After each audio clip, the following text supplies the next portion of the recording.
और इस वक्त हमारे साथ एक खास मेहमान जुड़ गए हैं। आपको बता दें, हरीश रावत कांग्रेस के नेता इस वक्त हमारे साथ हैं और उत्तराखंड के पूर्व मुख्यमंत्री। बहुत बहुत स्वागत है सर आपका भारत 24 पर।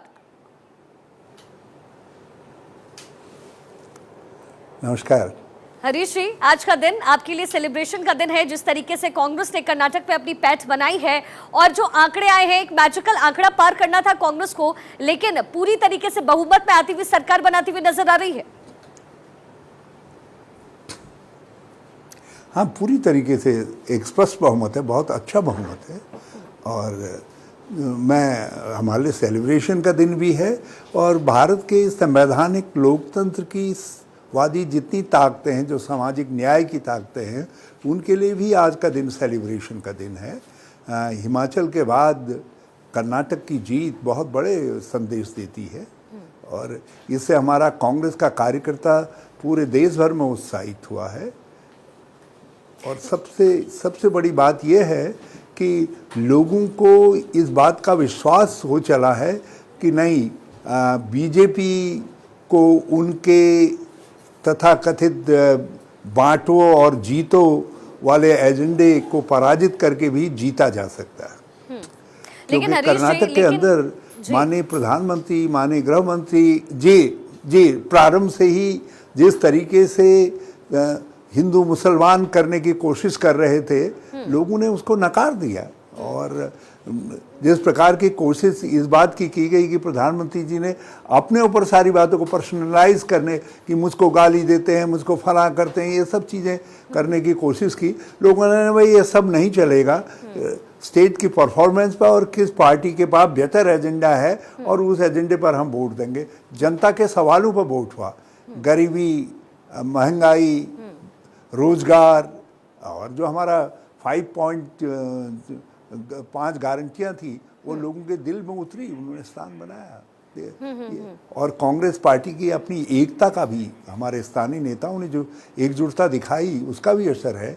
और सबसे बड़ा टर्निंग पॉइंट रहा है राहुल गांधी जी का जो भारत जोड़ो यात्रा था। और आप देखिए कितनी कर्नाटक में उन्होंने बहुत समय लगाया, उससे हमारा पूरा कार्यकर्ता रिजुविनेट हो गया, उसमें लड़ने की ताकत आई। फिर कैंपेन को सोनिया जी ने ब्लेस किया, राहुल जी और प्रियंका जी ने पूरी लड़ाई को अपने हाथ में रखा, सब लोग जुटे। हमारे जो प्रभारी थे उन्होंने बहुत टैक्टफुली सारी चीज़ों को वो किया। कांग्रेस ने हर पत्ता अपना बहुत खूबी के साथ, लेकिन हरीश जी, अभी भी टैक्टिस इस्तेमाल करने की कांग्रेस को जरूरत है, क्योंकि अभी सरकार बनी नहीं है, मुख्यमंत्री के नाम का ऐलान हुआ नहीं है। डीके शिव कुमार या सिद्धरमैया और फिर आपके तमाम जो विधायक हैं, उनको होटल में बुला लिया गया है, क्योंकि राजनीति में देखिए सर, कभी भी कुछ भी संभव है। यही आपकी तरफ से भी कहा जाता है, जोड़ तोड़ की राजनीति होती है, पॉलिटिक्स होती है। तो कहीं ना कहीं अब डीके शिव कुमार और सिद्धरमैया को लेकर के आपको नहीं लगता कि कहीं खेमा बट ना जाए? ये कोशिश पॉलिटिकल पार्टीज की तरफ से हो सकती है? हम देखिए हमारे ये नेतागण बहुत सूझबूझ वाले, बहुत बड़े दिल वाले नेतागण हैं और वो ये जानते हैं कि मुख्यमंत्री एक व्यक्ति होगा, मगर सरकार का संचालन सब मिल करके करेंगे, दोनों मिल करके करेंगे। तो ऐसा नहीं है कि पार्टी के अंदर जो है, और वो लोग खुद ही ऐसा रास्ता निकालेंगे जिस रास्ते से लेकर के कर्नाटक से जो देश की अपेक्षाएं हैं और कर्नाटक की जनता की अपेक्षाएं हैं, वो पूरी होंगी।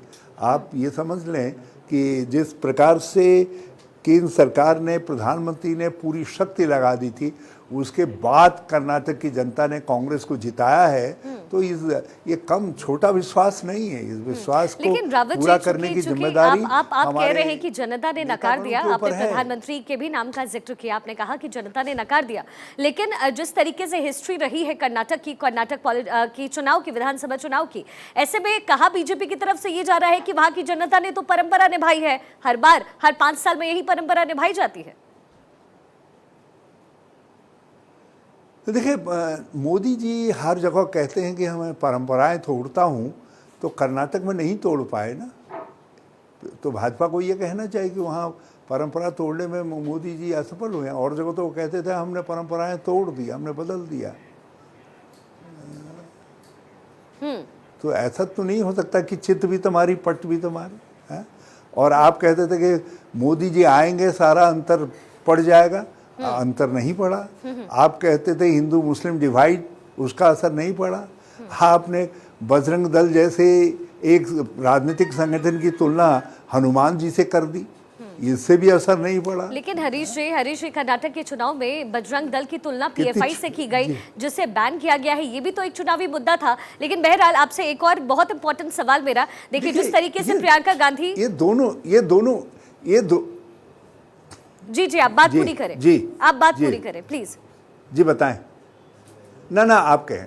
जी हरीश जी, मेरा सवाल आपसे ये था कि प्रियंका गांधी दल एक अलग एक राजनीतिक संगठन है, उसकी बजरंगबली से क्या तुलना हो सकती है, हनुमान जी से क्या तुलना हो सकती है? कल तो भाजपा वाले जो है भाजपा से राम की तुलना कर देंगे। नहीं, लेकिन सर 16% 17% आबादी कहीं ना कहीं कांग्रेस को दिखी, मुस्लिम आबादी दिखी, और इसीलिए पीएफआई के साथ बजरंग दल का नाम लिया गया। यही बात तो बीजेपी की तरफ से कही जा रही थी सर। पीएफआई के साथ तुलना भी तो गलत कर दिया। हम हिंदू मुसलमान देख करके नहीं करते ना, हम हिंदू मुसलमान देख करके कोई बात नहीं करते, हम तो हिंदुस्तान देख करके बात करते हैं। हम तो जो हिंदुस्तान हमको हमारी देश की आज़ादी ने सौंपा है, हम उस हिंदुस्तान को देख करके, उसके सभी इंसानों को देख करके बात करते हैं। आपके नेता राहुल गांधी कह रहे हैं कि हम प्यार से जीतने आए हैं, प्यार करने आए हैं जनता को, और इसी से जीत दर्ज कर रहे हैं। लेकिन राहुल गांधी का ये जो एजेंडा रहा, प्यार से जीतने वाला एजेंडा, वो हरीश जी वो उत्तर प्रदेश में नहीं चला, जालंधर की सीट पे भी नहीं चला, लेकिन 2024 में चल जाएगा क्या लगता है आपको? देखिए, जालंधर में क्या कारण रहे हम समझ नहीं पाए, लेकिन वो अप्रत्याशित लगती है पूरी तरीके से वहाँ की हार जो है। मगर उत्तर प्रदेश को जिस लाइन पर डाल दिया गया है, मैं तो हमारा प्रदेश रहा है, हम तो आज भी अपने को उत्तर प्रदेश के साथ जुड़ा हुआ मानते हैं। उसको जिस तरीके की राजनीति में डाल दिया है, मैं तो समझ ही नहीं लेकिन पा रहा सर हूँ। यहाँ भी जनता ने किया है, इसको एक्सेप्ट कर लीजिए। निकाय चुनाव के नतीजे आ गए, 17 सीट बीजेपी पूरी तरीके से, कांग्रेस के खाते में एक भी सीट नहीं। एक और बहुत इंपॉर्टेंट सवाल है हरीश जी, चूंकि बहुत कम समय है मेरे पास, 2024 में अब इस लड़ाई को, आगे आने वाले चुनाव को, आम चुनाव को, क्या प्रियंका गांधी बनाम प्रधानमंत्री मोदी देखें? राहुल गांधी का नाम आ नहीं रहा सामने। प्रियंका जिस तरीके से चुनावी रैली करती रही, कहीं ना कहीं जो नतीजा है, कहा यही जा रहा है कि प्रियंका को सर्वोपरि माना गया है कांग्रेस में। ये सारा कैंपेन प्यार की दुकान वर्सेस नफरत की धारणाएं, नफरत के विचार होंगे। नहीं हरीश जी, बस अब जवाब ये दे दीजिए, 2024 में प्रधानमंत्री मोदी के सामने कांग्रेस की तरफ से कौन सा चेहरा होगा सर? बस एक ये छोटा सा जवाब। अरे 2004 में कौन था अटल बिहारी वाजपेयी जी के सामने? जनता ने नकार दिया भाजपा को, कहा नहीं तुम अच्छी गवर्नमेंट नहीं हो, हमने तुमको देख लिया। और इस समय भी लोगों ने देख लिया है, इन 10 वर्षों के अंदर भारत कहां पर पहुंच गया है। ठीक है हरीश जी, बहुत बहुत शुक्रिया। मेरे पास माफ कीजिएगा, समय की थोड़ी सी कमी है। बहुत बहुत शुक्रिया आपका भारत 24 के साथ जुड़ने के लिए।